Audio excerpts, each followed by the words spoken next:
समाज की ओर से महाराज श्री के चरणों में कोटि कोटि नमोस्तु करता हूँ। हे भगवान, हम सबका, पूरे सागर वालों का वर्षों वर्षों का पुण्य एक साथ जागृत हुआ, आपके चरण सागर में पड़े।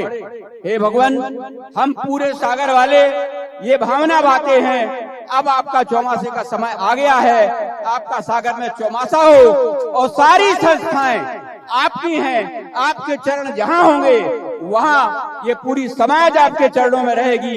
अब मैं आखिरी में भाग्योदय की ओर से आपके चरणों में निवेदन करता हूं कि आपकी पर्सनालिटी के हिसाब से भाग्योदय ही एक ऐसा स्थान है जहां पूरा सेंटर सागर का, पूरे सागर वालों को सुविधा होगी। साथ में हे भगवान, मैं ये भी आपके चरणों में निवेदन करता हूं कि जो भी भ्रम थे भाग्योदय ट्रस्टियों के, हमारे, वो आपके चरणों में बैठ करके वो सारे भ्रम समाप्त हो चुके हैं और अब सागर का भाग्योदय ट्रस्ट आपके चरणों में रहेगा, सारे भ्रमों से मुक्त रहेगा। मैं आपको वचन देता हूँ। सागर समाज किसी भ्रम में नहीं पड़ेगी। सागर समाज पूर्ण रूप से अस्वस्थ है। अब सागर समाज की ओर से मैं सारे बहन भाइयों की ओर से मैं कहता हूँ, दोनों हाथ उठा करके जयकारा करें और जहां महाराज जी कहेंगे चतुर्नाश वहां होगा। और आज हम चाहते हैं कि हे भगवान, आप आज हम लोगों को आश्वस्त करें, समय कम है, तैयारियां करना है। आप तो जंगल में भी चौमासा करेंगे, वहां हम तो पहुंच जाएंगे, हम वचन देते हैं। मगर समाज की दृष्टि से भाग्योदय तीर्थ एक उपयुक्त स्थान है। मैं भाग्योदय के और सागर समाज के एक जिम्मेदार व्यक्ति होने के नाते आपके चरणों में प्रार्थना करता हूं और हे भगवान, हमें आशीर्वाद दें।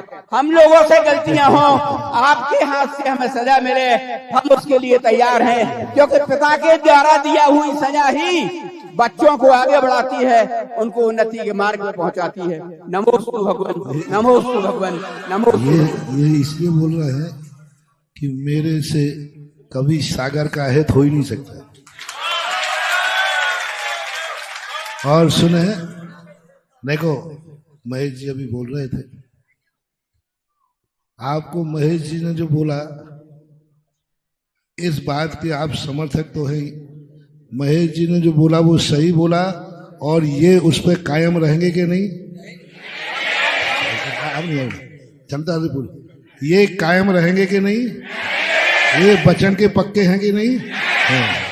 तो देखो, अब जो सागर के संबंध में जो अभी महेश जी ने कहा, भ्रम भ्रामक स्थितियां जो सागर में षड्यंत्र रचा गया था, सारे आकाश में जो बादल उमड़ते हैं ना, ये उठते कहां से हैं? सागर में से तो और फिर मंडराते पूरे मुल्क में है।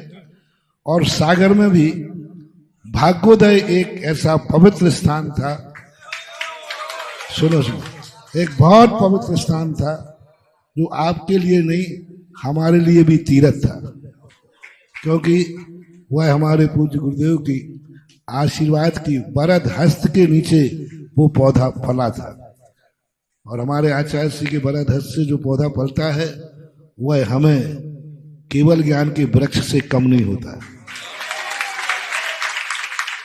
लेकिन ऐसे पवित्र स्थान पर बहुत गंदा खेल खेला गया था, बहुत गंदा षड्यंत्र रचा गया था, जिससे मुझे भी गिलानी थी कि इतने अच्छे, और कहीं से होता तो कोई विकल्प नहीं था।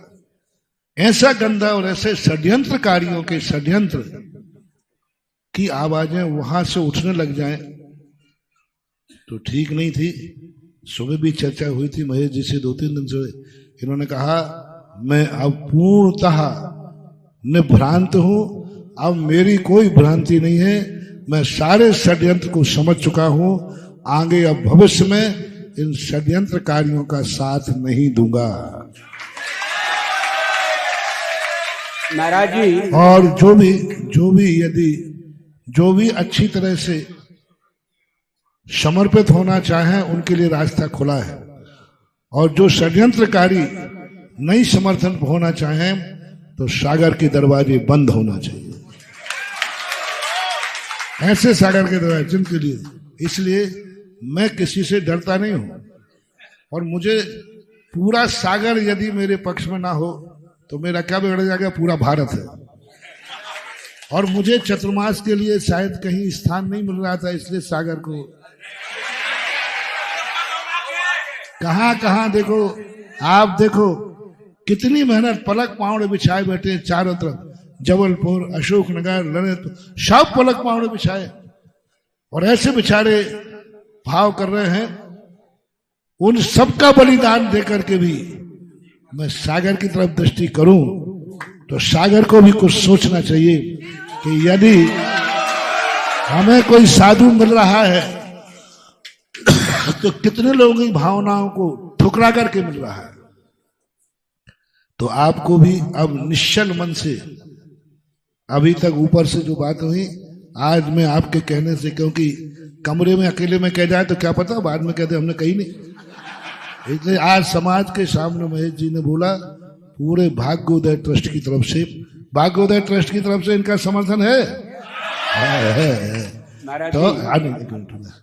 तो ऐसी स्थिति में अब ये निश्चल मन से यदि अपनी बात को स्वीकार करते हैं, अपनी बात को, गुरु की बात को मानने के लिए तैयार होते हैं, हमें कोई बात तुमसे मनवाना नहीं है, ना मेरे पास कागज है, ना मेरे पास हस्ताक्षर करवाता हूं, क्योंकि साधु श्रद्धा में होता है, कानून में। और श्रद्धा यदि है तुम्हारी और निश्चल मन से है कि अभी तक जो षड्यंत्र, जो भ्रम फैले थे, वे सब यदि आज छट गए हों, खत्म हो गए हों, तो फिर मैं कुछ कहूं, पब्लिक से पूछ रहा हूं। और विश्वास है यदि भविष्य में कभी अतीत माफ किया जा सकता है, भविष्य नहीं, अतीत भूला जा सकता है, भविष्य नहीं। और भविष्य में भी यदि इस प्रकार की कोई भी षड्यंत्रकारी आवाज सागर से उठती है तो क्या सागर समाज उसका मुंह तोड़ जवाब दे सकेगी? फिर से पूछ रहा हूं, यदि ऐसे षड्यंत्रकारियों की आवाज सागर में किसी भी प्रतिष्ठान से उठती है, चाहे भाग्योदय हो, चाहे मोराजी हो, चाहे कोई भी स्थान XYZ, यदि ऐसी कोई गलत आवाज उठती है तो क्या उसका विरोध करने के लिए, ऐसी आवाज को ठुकराने के लिए तैयार हो? महिलाएं और उठाएं। हाँ, ऐसे लोगों के लिए महिलाएं क्या चूड़ियां पहनाने को तैयार हैं? ऐसे व्यक्ति यदि तुम्हारे सागर समाज को गंदा करें तो तुम जितनी चोड़ी पहना उसमें एक कम कर लेना, एक किसको पहना देना। हाँ, तो ऐसा सागर अखंड था, सागर पवित्र था और पवित्र ही रहना चाहिए। बस क्योंकि सागर का जो हमने, इसलिए अनुराग है मुझे, क्योंकि सागर का, अब अतीत की बातें बताना ठीक नहीं है, सागर से कोई ना कोई अनुराग तो है ही। क्योंकि मैं, भगवान महावीर स्वामी विपटाचल पर्वत पर 4 बार गए, तो उन्होंने कहा अनुराग नहीं है, उसका कोई ना कोई होता है। तो इसलिए आप सभी लोग इनकी बातों पर विश्वास करके, एक बार मैं पूछूं, महेश जी ने बोला है उस पर सबको विश्वास है? और पूरा भाग्योदय ट्रस्ट अपने स्थान को ऐसे गंदे कार्यों के लिए न रखें, वो पूज्य गुरुदेव का प्रसाद है। वचन देता हूँ महाराज, वचन देता हूं। हमारे आपके सागर के लिए भाग्योदय गौरव है। गौरव में इतनी चीजें हैं, गौरव में आज मोराजी सागर का गौरव है, आज प्राचीन सागर है, इसकी उपेक्षा मत करना। ये भाग्योदय से भी ज्यादा बाप है। मोराजी बेटा है तो भाग्योदय मोराजी का, भाग्योदय का बाप है। सबसे पहले आचार्य सिंह कहाँ आए थे और सबसे पहले वासना कहाँ हुई थी? हाँ, तो भाग्योदय भली हमें बेटा हो, लेकिन मेरे लिए मोराजी भाग्योदय का बाप। और भागवत मोराजी भी सारी समाज के लिए बहुत बड़ी शक्ति है। मस्तक ऊंचा उठा सकते हो कि हमारे पास मोराजी जैसा क्षेत्र है। बस दुर्भाग्य ये है कि मोराजी जो क्षेत्र, मोराजी जो अपना स्थान है, ये जिस ऊंचाइयों को छूना चाहिए थे, हमारे वर्णी जी, छुल्लक जी, जिनसे मैं सबसे ज्यादा प्रभावित हूं, क्योंकि आज दुनिया में जो विद्वानों की खान है वो वर्णी जी की देन है। आज वर्णी ने जिस मेहनत से विद्यालय बनाया था, आज वो उस मेहनत, उस ऊंचाई पर खरा नहीं उतर पा रहा है। आज मैंने पूरे विद्यालय का सर्वे किया, बहुत वेदना हुई, बहुत दुख हुआ। नया निर्माण जो किया गया है ये ऐसा धराशायी कर देगा कि ये मोराजी में कोई नाम लेने वाला नहीं मिलेगा, चमगादड़ों का स्थान बन जाएगा, क्योंकि ऐसे गलत निर्माण कर रहे हैं। यहाँ का विद्यालय बंद क्यों हुआ? लोग कहते हैं छात्र नहीं मिलते हैं। कौन कहता है छात्र नहीं मिलते? इतने छात्र हैं, इतने छात्र हैं कि हम ले नहीं पा रहे। यहाँ सब कुछ फ्री में है। अभी मैंने खनिया थाने का एक आशीर्वाद दिया, खनिया थाना है यहाँ, खनिया थाने में वहां 35,000 रुपया साल के लेते हैं, फिर भी वहां लाइन लगी हुई है। हम 25 लड़के ले पाए और आए 100 लड़के। यही पढ़ाई, यही विद्यालय, यही सब कुछ जो अपने यहाँ है ना, वही की वही पढ़ाई के लिए वहां 35,000 रुपया दे रहे हैं, तो भी वहां लाइन लगी है। और यहाँ हम फ्री में पढ़ा रहे हैं।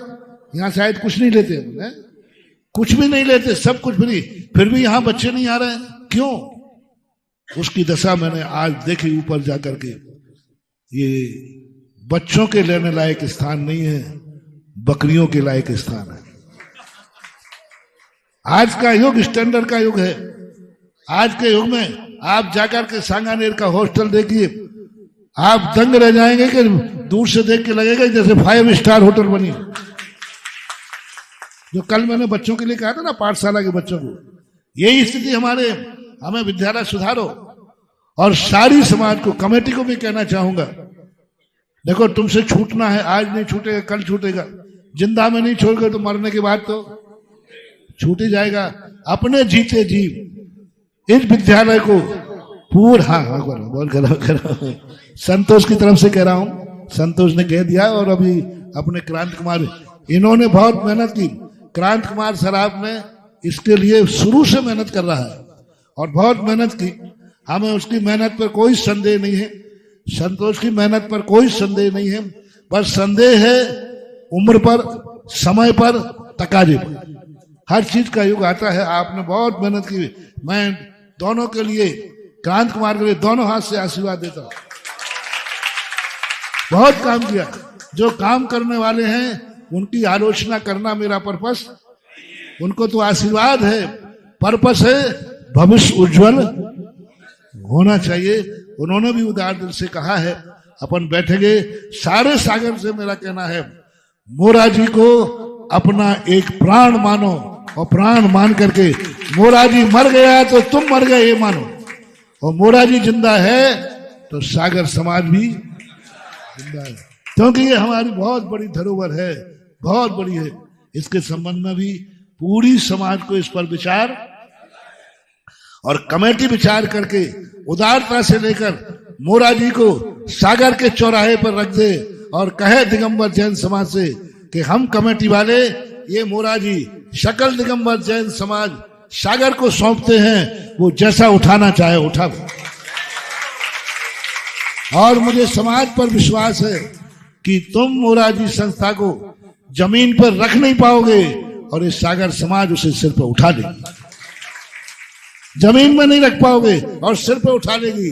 और उस सिर पर जो उठा लेगा, सागर समाज जिस दिन इस पर सिर पर उठा लेगी, मेरा आशीर्वाद उस सिरों के लिए तीनों हाथों से रहेगा। मंगलगिरी हमारे थे तो समाज का एक बहुत बड़ा तीर्थ है, बहुत बड़ा तीर्थ है। उस तीर्थ के लिए मैंने कहना है, सारे तीर्थ का नाश करके रखा है। इतनी बड़ी जमीन किसी समाज के पास होना दुर्लभ है। अरे पसीना आ जाता है जमीन लेने में।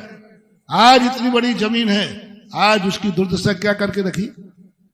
जो जहां चाहे वहीं अपना ढपड़ी, अपना राज, जो चाहे अपना मंदिर बनाओ और जय जय नाथ परम गुरु हो, अंदर बाहर का माल अंदर हजम हो। क्या बातें करते हैं?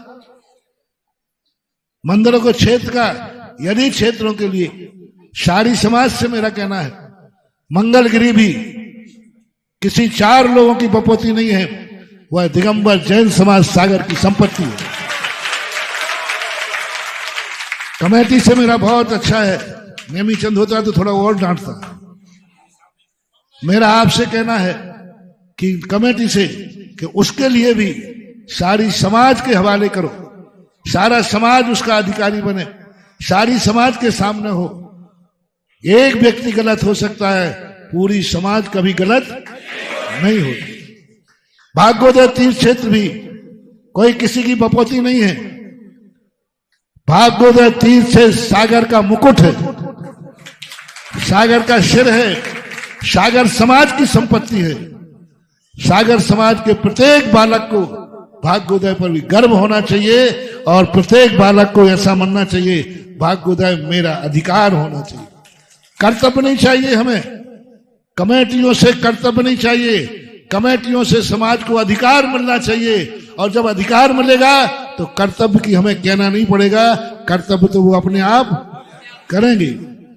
बस मुझे जितनी संस्थाएं हैं सागर की, इन सब के जो गणेता साहब कुंडली मार के बैठे हैं, उन गणेता साहबों को मारना नहीं है, उन गणेता साहब को भगाना नहीं है, मात्र उनकी कुंडली खोलना है। क्या करना है? कुंडली खोलना, मारना नहीं है, भगाना भी नहीं है। गणेता साहब बहुत काम का होता है, कभी बताऊंगा। अरे उसमें एक गुण, ऐसा गुण होता है, गजब का गुण होता है, इसलिए भूल करके कभी गणेता साहब को मारना नहीं, भगाना कभी है नहीं। लेकिन वो कुंडली जो मारता है, ऐसी कुंडली मारता है कि लुढ़कता जाए लेकिन कुंडली नहीं खुलती। बस उस कुंडली खोलना है और सारे सागर की हर संस्था को आकाश में ऊंचा पहुंचाना है। चातुर्मास करना मेरा पर्पस नहीं है। हमारी सारी संस्थाएं जो डूब रही हैं वे तैरना सीख जाएं, ये मेरी भावना है। और सबको उधार, कमेटी को भी मैंने कह दिया, समाज से भी मैंने कह दिया कि हर चीज को अपनी मानो, अपने आत्मा की मानो। दुनिया को नहीं पता कि अंदर कौन है, दुनिया तो ये जानती कि जैनियों का मुरादी है। भाग्योदय दुनिया में कोई नहीं जानता कि वहां का पदाधिकारी कौन है। दुनिया क्या जानती है? जैन। मंगलगिरी कोई नहीं जानता, मंगलगिरी को कोई नहीं जानता है कि मंगलगिरी का अधिकारी कौन है। क्या जानता है? ये जैनियों का है। बस ये ध्वजा अपने पास है। और अब आज सबके फिर मैं आशीर्वाद दूं। अभी मात्र तारीख दे रहा हूं क्योंकि तुम लोगों का कोई भरोसा नहीं है, जल्दी नहीं जोड़ूंगा। तारीख दे रहा हूं कि 19 तारीख 20 तारीख को तो हम लोगों का उपवास होगा। 21 तारीख के प्रातःकाल चतुर्मास की स्थापना का विकल्प है।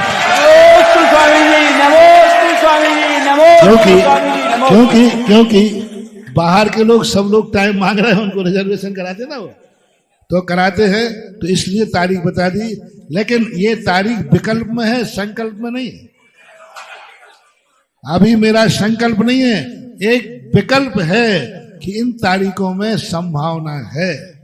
स्थान के संबंध में अभी भी मुझे सोचने का मौका दो, क्योंकि स्थान के संबंध में सोच करके बहुत जल्दी हो सकता है शाम सवेरे तक स्थान भी बता दूं। अभी मात्र इतना है, 20 तारीख को तो उपवास होगा और 21 के प्रातःकाल, और 21 को क्या है? गुरु पूर्णिमा। और गुरु पूर्णिमा के दिन बाहर का जो सैलाब आता है वो दोपहर में आएगा, तो उनके लिए दोपहर फ्री है और तुम्हारे लिए सुबह है। अभी ये विकल्प है, संभावित है, संकल्पित नहीं।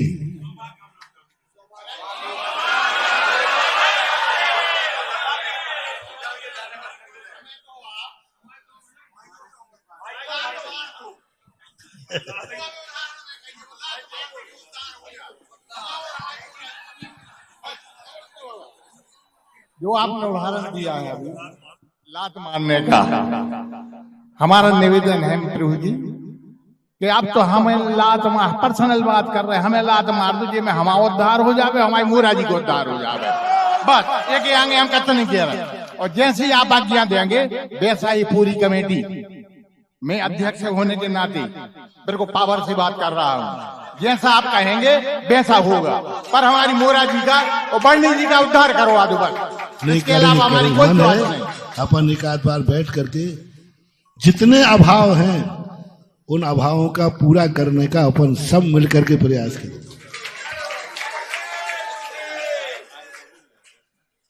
और लोग, क्योंकि समय ज्यादा हो रहा है,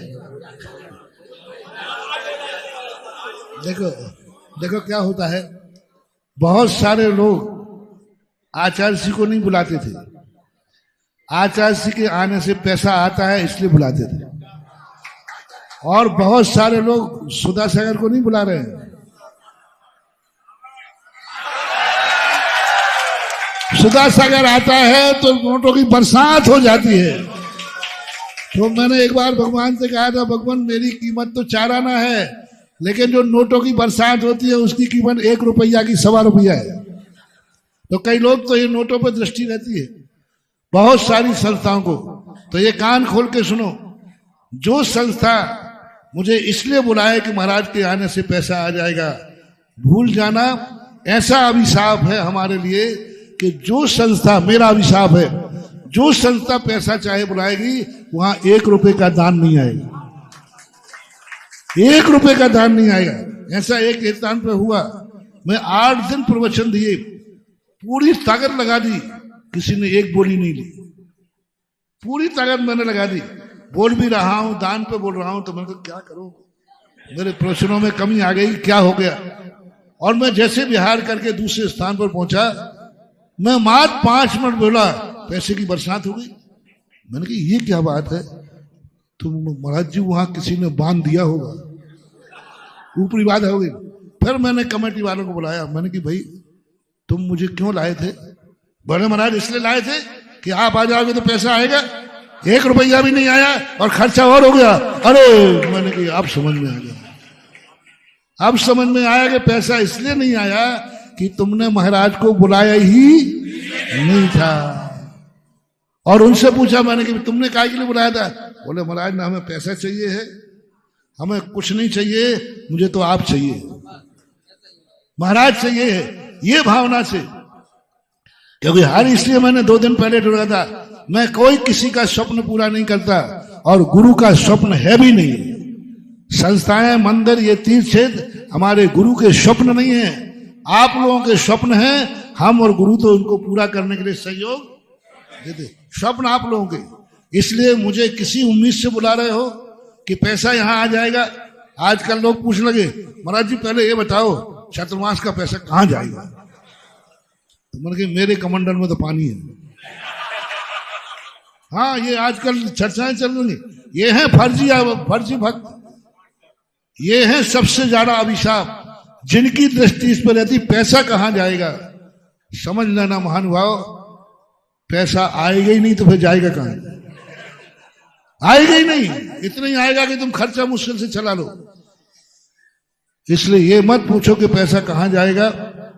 हमारी रेपुटेशन देख लो पहले कि सारी दुनिया का पैसा मैंने कहां भेजा है और पैसा कहां जाएगा। कोई एक टन, मैंने पहले कहा जिस स्थान पर मैं बैठूंगा वो स्थान उन ट्रस्टियों का नहीं होगा, वो स्थान जब तक मैं बैठा हूं पूरी सागर समाज का होगा। मैं ट्रस्टियों को हटा नहीं रहा हूं, वो अपना कार्य करेंगे, लेकिन मेरे चतुर्मास संबंधी वो कोई भी हस्तक्षेप नहीं कर सकेंगे सारे। और चतुर्मास में आने वाले पैसे का निर्णय कोई ट्रस्टी नहीं करेगा, सकल दिगंबर जैन समाज सागर करेगा। सकल दिगंबर जैन समाज सागर बैठेगी और सागर जो चाहे। आज 40 साल में पहली बार बोलना पड़ा, किसी स्थान पर आज तक ये प्रश्न नहीं आया और मैंने कभी पूछा भी नहीं कि मेरे चतुर्मास के पैसे क्या होता है। आज तक राजस्थान में, अभी आगरा गया, मैंने कभी पूछा ही नहीं, क्यों किसी ने मेरे से नहीं पूछा, तो मैंने तुमसे नहीं पूछा, किसी ने नहीं पूछा पैसा कहां जाएगा। तो मैंने भी नहीं पूछा कि भैया पैसा कहां गया, मैंने भी नहीं पूछा। एक बार भी 40 साल में आज तक कभी भी ये नहीं कहा मैंने कि पैसा कहां जाएगा, और ना समाज ने पूछा कि पैसा कहां जाएगा। पहली बार इस सागर का अंदर लोगों में आवाज आई पैसा कहां जाएगा, तो मुझे भी पहली बार बोल रहा हूं 43 साल में। 1980 से कितने साल हो गए? 44 साल में पहली बार बोलना पड़ रहा है कि ये पैसा सागर समाज का है, और सागर समाज जहां निर्णय करेगी वहां जाएगा। कोई व्यक्ति के कहने से मैं जहां बैठूंगा पैसा वहां रहेगा, ये उम्मीदें मत करना। समाज बैठेगी, पूरी समाज बैठेगी, और वो समाज अपने बहुमत से जो पास करेगी वहां भेज देना। मेरे पास तो अभी जब जाऊं तो चेक कर लेना, और जब निकलूं तो चेक कर लेना। 2 चीजें लेके जाऊंगा, और 2 चीजें पीछे और कमंडल, ये 2 मेरे पास थे, वो तो हैं और रहेंगे। उनके अलावा मुझे कोई लेना देना नहीं। पैसे के लिए मैं जाऊंगा नहीं, और पैसे से मुझे कोई मतलब है नहीं। तुम्हारा पैसा तुम जानो, तुम्हारा काम जाने। दान भी देना तो ये मान के मत देना कि पैसा कहां जाएगा, ये मान के देना कि मेरा दान चतुर्मास में लगा है, मेरा सौभाग्य है। सौभाग्यमान दान देने वाले एक ही बात को सुनना, मेरा जो पैसा लगा है साधु के चतुर्मास के निमित्त से, ऐसा दान देना जैसे नारियल चढ़ा के तुम छोड़ देते हो। अब नारियल चढ़ने के बाद क्या हो गया? निर्माल हो गया। माली कहाँ करेगा, क्या करेगा? ये दान देने वाले, मेरे से कहना है, दान देने वाले यदि ये सोच के देंगे तो उनका दान भी जाएगा और उनको फल मिलने वाला नहीं है। और दान देने वाला ये सोचे मैंने तो दान दे दिया, श्रीफल चढ़ा दिया, अब समाज जाने, समाज के काम जाने। तो ऐसा देने वाला दान पक्का मान के चलना। तुमने करोड़ों का भी दान बोला होगा, तुम पूरा नहीं चुका पाओगे, उसके पहले आके कहोगे महाराज और कहां देना है बता दो। दिन दूने रात चौगुने फलोगे। और जिसने ये मान के दिया कि दान कहां जाएगा, क्या होगा, पहले ये बताओ। कृपया करके वो दान न देवे, उसका बीज भी वापस नहीं होने वाला। डंके की चोट पे कहता हूं, जो कहना साची कहना, खुश रहना। इसलिए शेर जो बोलता है दहाड़ के बोलता है। दान ही सुनो, कान खोल के। 1 रुपया भी दान नहीं देना ये मान के कि ये कहां जाएगा, क्या होगा। मुनीम बन के मत देना, भक्त बन के देना, और समाज के ऊपर छोड़ देना। और पिछले रिकॉर्ड देख लो, आज तक कहीं भक्तों के 1 पैसे का दुरुपयोग नहीं हुआ। और मुझे कोई पता नहीं है, मुझे पता नहीं है, और दुरुपयोग कहीं हुआ नहीं है।